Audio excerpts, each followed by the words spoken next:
ایک بزرگ گزرے حضرت ربیہ، صاحب تاریخ بغداد نے لکھا ہے کہ ان کے والد حضرت ابو عبد الرحمن فروغ چلے گئے تھے جہاد کرنے۔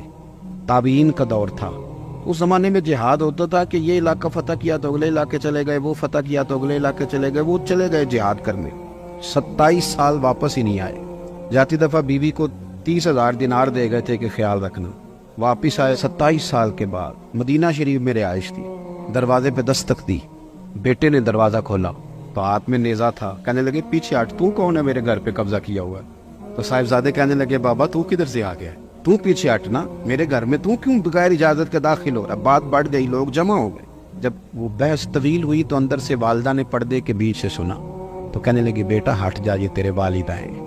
ماں بھی بیٹے سے بڑا پیار کرتی ہے، پر پتر لیٹا ہو نا تو باپ تو دیکھ دیکھ کے راضی ہوتا رہتا ہے۔ باقی لوگ تجھے پیسے دیتے ہوں گے، تحفے دیتے ہوں گے، باپ تجھے اپنی جوانی دے دیتا ہے۔ تو والد نے بیٹے سے ملاقات کی، باپ بیٹا بڑا روئے۔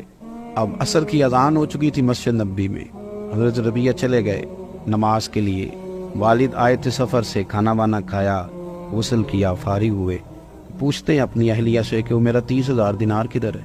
اہلیہ کہنے لگی آپ نا مسجد نبوی شریف جائیں، نماز پڑھ کے آئیں، بتاتی ہوں پیسے کہاں ہیں۔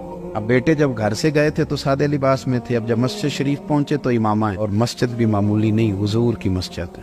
اور حدیث پڑھانے کے لیے جب صاحبزادہ بیٹھا ہے تو سامنے حضرت حسن بصری جیسے لوگ، امام مالک جیسے لوگ، درس حدیث ہو رہا ہے۔ عصر کی نماز پڑھ کے نا تو کسی سے پوچھتے کس کا پتر ہے، کس نصیبوں والی ماں کا بیٹا ہے؟ تو جن سے پوچھا تھا انہوں نے بتایا یہ کوئی ابو عبد الرحمن نام کے بزرگ ہیں جو 27 سال سے جہاد میں ہیں، یہ ان کا بیٹا ہے۔ حضور کی مسجد نبوی میں بیٹھے تھے تو گود میں آنسو گرنے لگے۔ واپس لوٹ کے گھر آئے تو سعادت مند بیوی کا چہرہ دیکھا تو چھلک پڑے آنسو۔ بیوی سمجھ گئی کہ پتر کو حدیث پڑھاتا دیکھا ہے، تو دیکھتے شوہر کو کہنے لگی میں نے نا آپ کا 30,000 دینار آپ کے بیٹے کو عالم بنانے میں لگا دیا ہے، مجھے بتاؤ میں نے پیسے ضائع تو نہیں کیے؟ تو ہاتھ اٹھائے اور کہا میں رب کی بارگاہ میں دعا کرتا ہوں اللہ تجھے بہترین صلہ عطا کرے۔ بھائی یہ جو ذوق ہے نا، یہ جو ذوق ہے اس کو آپ سمجھیں، آپ اپنے بچوں کو کاش اس طرف لائیں۔